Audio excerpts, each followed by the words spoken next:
अरे पत्थर के घर प्रकाशित नहीं तरह अखन अहाँ सब सुन रहल छी मैथिली टॉप म्यूजिक से और जन्मों जन्म ले रहा है।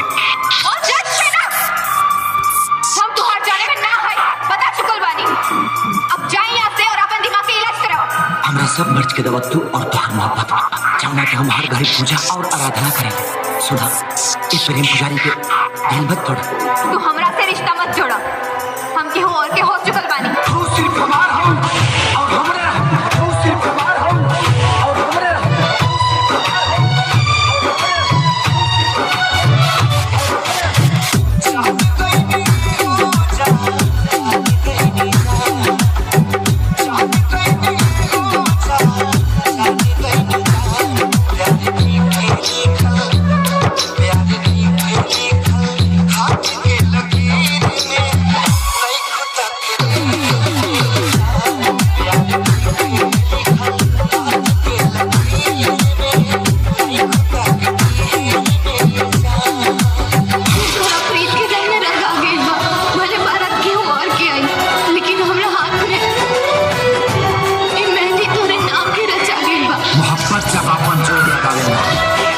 सामने पूरा जमाना सर झुका है।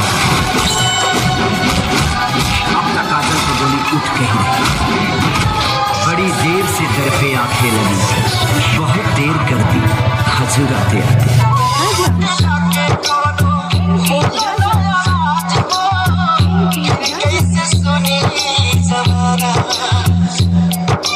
धोखेबाज सनम